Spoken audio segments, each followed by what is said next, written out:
Welcome to the closing beat, everybody. Happy Wednesday already. Yeah, man.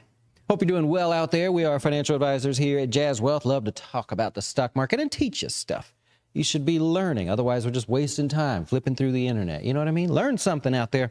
I'll teach you guys something today because I sat in on a really, really interesting discussion by the top Goldman Sachs analyst about the shutdown. And I would say 99% of it were things I'd never heard before. I'm like, you guys know that? That's fascinating. Wow. I mean, I think I'm, I look stupid, but I kind of think I'm kind of smart, but no. So I'll share some of that data here with you today. And I imagine ongoing, right? Because we only have a couple days left. The government shuts down Saturday if they don't come to a deal. We'll talk about all that as we go. While other advisors are playing checkers, we are playing chess there. And one cool thing we're going to show you on Friday's podcast, me and Eric, he actually drew up from an example from a client there, the whole idea of as they age, paying off their house versus investing or a combination of both, all those numbers. Really, really cool what he did there. So we're going to give those examples and share that on the podcast. I hope you'll check that out. It's Fridays. What time does that come out, sir? 1 o'clock on Friday will be when that posts there. All right, let's talk about the stock market here today, because if you watch yesterday's show, there's not a whole lot to talk about today. If you missed yesterday's show, I'm going to tease you. You go back a little bit, you check it out. But there's not a lot to talk about because what was expected is essentially what's happening. And the expectation being not much, right? So a little support. We talked about all that. Basically, if you look at the markets today, we had sold off all morning, becoming more extended. I was looking through the market, just every position that I could look at, and I'm finding more and more of them oversold. I look through all the sectors, every sector oversold besides energy, right? Everything's selling off. And you're like, okay, well, we are now extremely oversold across the board. Again, the only sector that was not energy. Unfortunately, oil prices went higher today, but what are you going to do, right? But as you look, you go, okay, we now get to that point. We were playing with my daughter. My daughter wanted to change one of her positions in her little personal account, and we were playing with it right after lunch. I'm like, look, it's oversold. You're doing the right thing here. This is extended, and everything's due to bounce there. And that sort of happened, right? Let's do the SPY so you guys can follow along if you want. But we sort of had that rally after lunchtime, somewhere in there. We started getting a little bit of a bounce. Actually, this is still wrong. The clock thinks it's not the right time or something. That is really weird. This is actually about 2 o'clock. It's like it thinks I'm on a different time zone. Anyways, so this is after lunch around 2 o'clock. A little bit of a rally there that pretty much held. I'll give it to you there. The pullback there ended up holding. Tiny little rally into the close to make this ultimately look enticing. Why do I say enticing? If you are a client, go into the dojo and just search the classes, our library, just search candlesticks. And when you do that, we're going to go through each and every single candlesticks. There are only 13 different ways that you can see this on a daily basis. In other words, the language of the market exists of 13 characters. 3 of them really don't tell you anything. So there's really only 10. There are 5 strong, 5 weak, and that's it. So if you could really simplify it, you look today and you go, oh, the people that like looking at candlesticks and technical analysts and all that, blah, blah, they're going to love this. And they did. And so now, just like we talked about yesterday, everything being oversold, sectors, stocks, all this stuff, it all started to kind of come true today. But why didn't we see a real rally? If you say, well, if that's a spot that people are going to buy, then why didn't we see it? It didn't continue. Why wasn't there any action? And that goes back to Septembers. Septembers are not buying months. It's also coming up where we're going to be at the end of the quarter. There's rebalancing. There's selling going on and adjusting and window dressing and whatever you want to call it. The conspiracies that people have are fascinating. But as you look around, you go, there's not really supposed to be any kind of a rally. And if we know that the stock market has actually been behaving on average, then there's nothing abnormal that should happen. All year long, the stock market's been basically average with itself, meaning it's just performed as it always does, or on average as it does. And so there's no reason to expect a massive rally to just shape itself out of nowhere. So you go, great, we see buying there, but it should be cautious buying. When you could put that sort of language together, really, really cool to see that. Also, the S&P, let's go over here. If we use the index, The S&P itself, the index, officially 2 standard deviations away from the 50-day moving average, the blue line. That's just fancy speak for, hey, something's a little off here. It fell a little bit more than it normally does. There's actually 3 times in the last 3 years that it's happened. You have 2022, early 2022, before we sold off. You have the 2 times during COVID, February and March, as we went into all that nastiness there. So usually what happens when you get a severely oversold market in the short term, you get a short-term bounce. You do not usually get a big, massive rally that just takes off. It's a short-term market. It's for everybody that's being short-term right now. This is your time. All the long-term investors are like, hey, it's been a good year, gave back some of it, but we're expecting a bounce here, so I don't really need to worry, do I? No. And another reason you can tell that you don't need to worry, who should be worried here? Like, you gauge fear and greed and stuff in the stock market. Who would be really worried? Well, it'd be people that bought yesterday. That's probably not that many people. I mean, bought, like they decided that's the day I'm going to get in and start investing. All right. The people that bought the day before thinking that was a bounce. Okay, they should be worried, but that's not a lot of people. You go back, in fact, you go all the way back. We've officially erased everything since just about my birthday. These people should be worried. That's not a lot of people. In the grand scheme of the stock market, long-term, big investors looking over many years and stuff to gain their wealth, you didn't really scare a lot of people. So in the short term, we don't have fearful investors. Some are a little upset that they started here or there or whatever, but it's not even that big of a decline, right? So piece all of that together and you find yourself that, yeah, in the short term, maybe we have a little bit of a rally. It's very likely. But in the long term, I don't know. Still too early to tell, in my opinion there. We'll have to be watching as we will. The NASDAQ did the same thing, just a little less oomph to it. It wasn't as exciting. You would have thought it'd been more exciting, but the big tech stocks didn't really have this wild, large range day to day, and that's why you see that. If you look at the Dow, it has officially went negative for the year. We just talked about it yesterday. If we had another day, just like yesterday, then the Dow would be negative for the year. It touched it. It didn't finish there, but that's what you've got going on there. And the Russell starting a oversold recovery already. The Russell led the way on the way down, and it is possibly, it looks that way as of now, leading the way on the way up there. Again, with the candlesticks I refer to, if you want to look at that stuff. We got to say it. Here's our oil. Oil inventory numbers come out. Hey, there's a lot of demand still for oil, but shrinking and shrinking and shrinking supply. And we don't quite have as much here in the States, and we're not really going down that path as a country. And it's like, oh boy, so the prices are going up. Unfortunately, that's a big jump. You know how gas prices have risen. Well, you got a 25% jump here in 90 days. Well, we just had an almost 4% jump in one day. If that even holds itself a little bit, you talk about gas prices continuing higher. Unfortunately, that's what happens. Lastly, we'll go over to bonds here. Whew. Records. Officially, yeah, every day this week, we've set a new 15-year record. We did it on Monday. We did it on Tuesday, although it did try to recover. We did it on today, Wednesday, right? So again, another record, rates moving higher. What's the argument there? The argument is the data that we have shows the economy doing well. And after we got the manufacturing numbers today, most analysts took their GDP number and went up.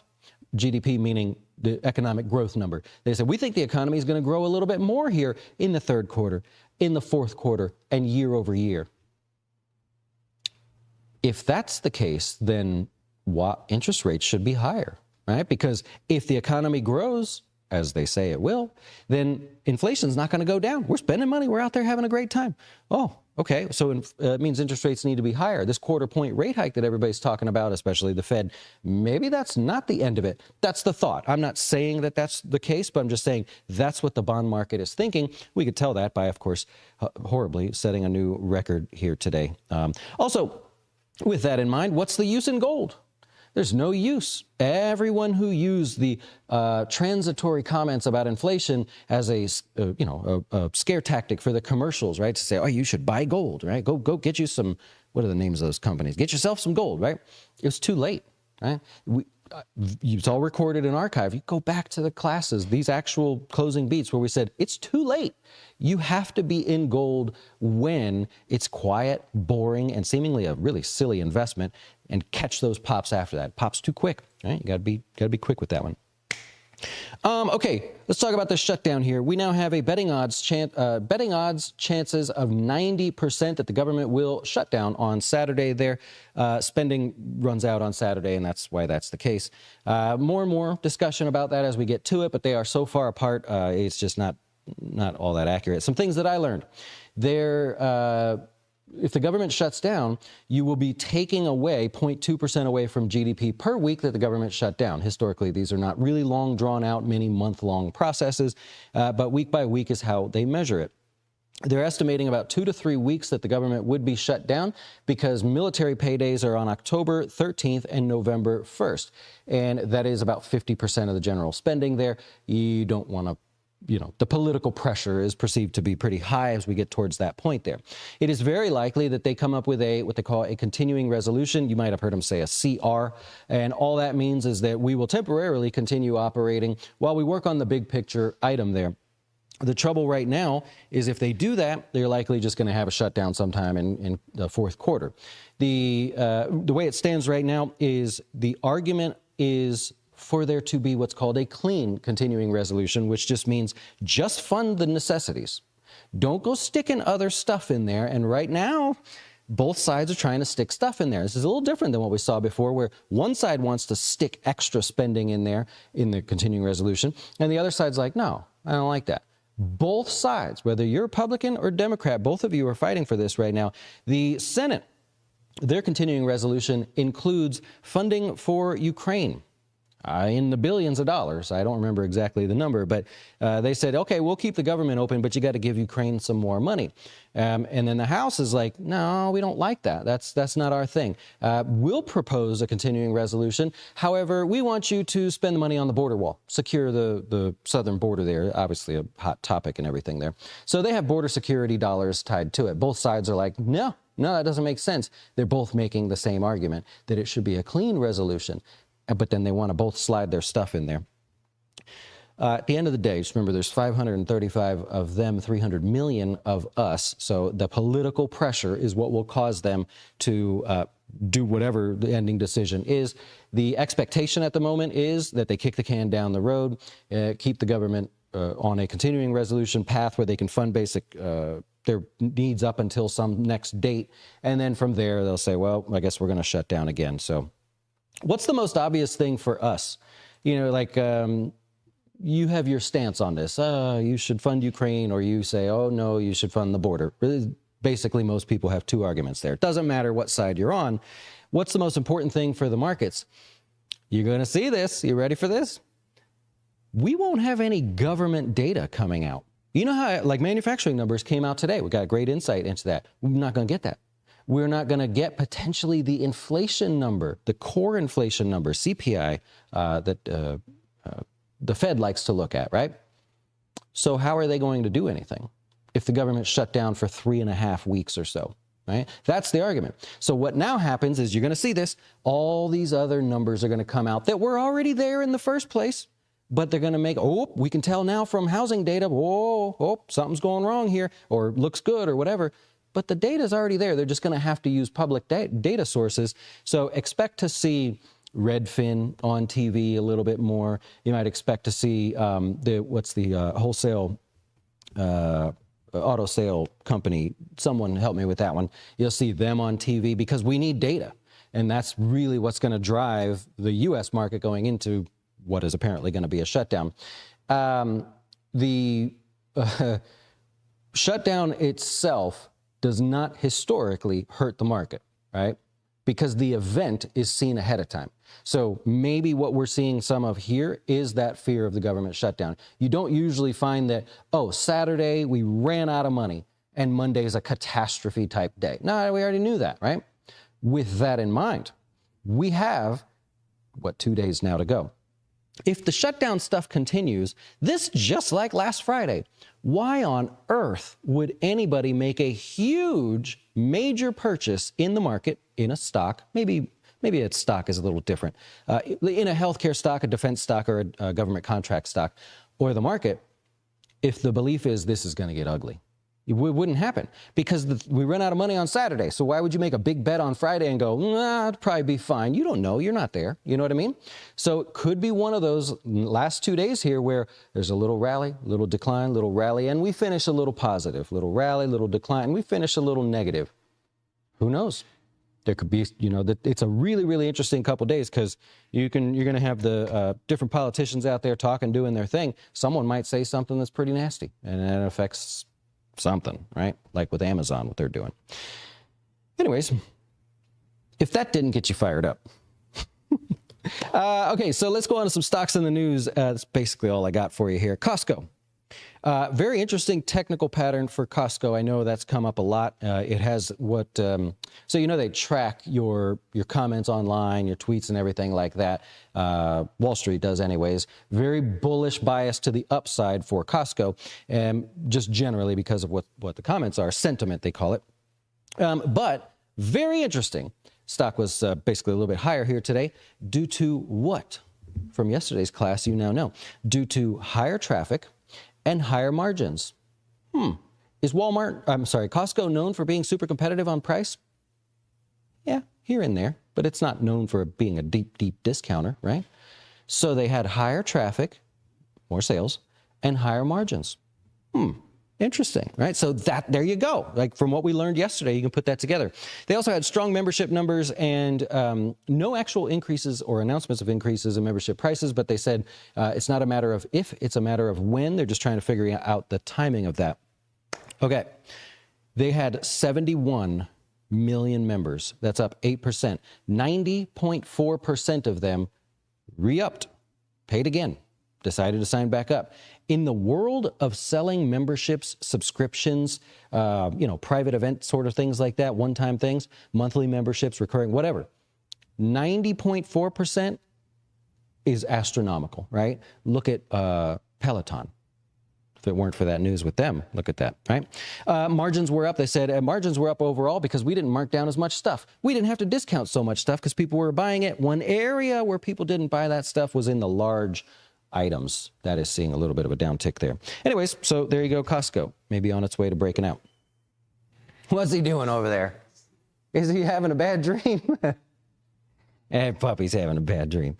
Okay, so Cleveland Cliffs, there you go. Can you see it? Yeah, you can see it on the screen there. They're going to be raising their spot prices on rolled steel. That was actually announced about a week ago. It's just become official. So kind of a rumor a week ago, official today.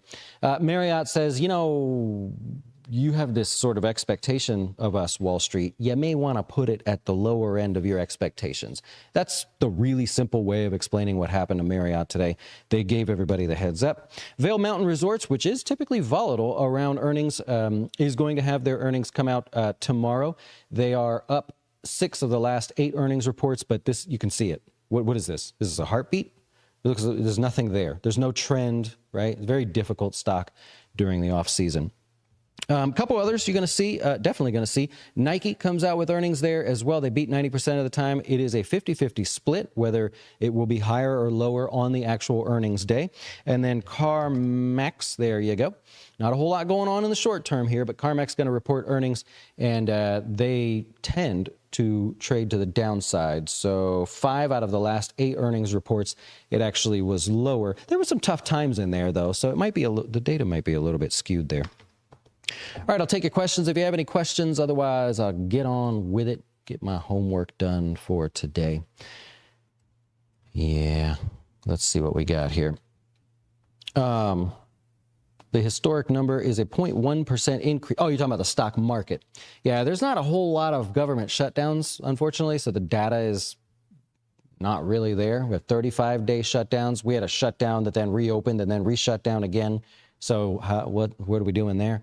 But if you look around the shutdowns in the past, you wouldn't say like, oh my gosh, I should be out of the market for that.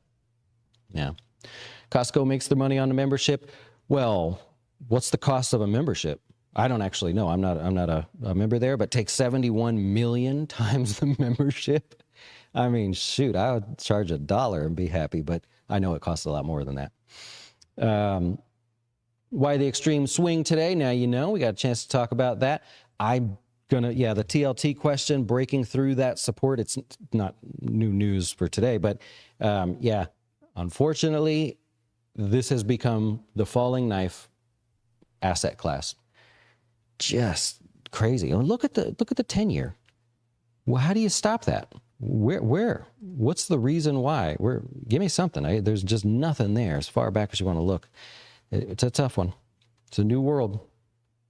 120. Can I do that real quick? Do you guys mind if I just come in here and go 120? What was that? $71 million. Cody, you want to take a guess on how much that is? The Costco. What? 120 bucks. Now I know they have different levels, but $120, and they have 71 million members. Oh, that's a lot. Wait, that's 100,000. Let's back this up. 71 million. $8.52 billion on memberships. Does seem like they have a range, though. Still impressive, but 65 seems to be the low end of a Costco membership. Oh, yeah. So from anywhere between $4 and $8 billion. Yeah. Jesus. Okay. Tom says, hey, Dustin, your opinion on starting a long-term position on Aflac. Got to be careful with some of those questions. Very difficult there. What I can say is in the insurance space, can you find another, well, let's see. Yeah. Can you find another stock that's held up as well? Right? Some people like that. They like looking at the, let's go here. So some people like looking at momentum. They want to ride momentum. The trend is your friend, right? Buy high, sell higher, all that stuff.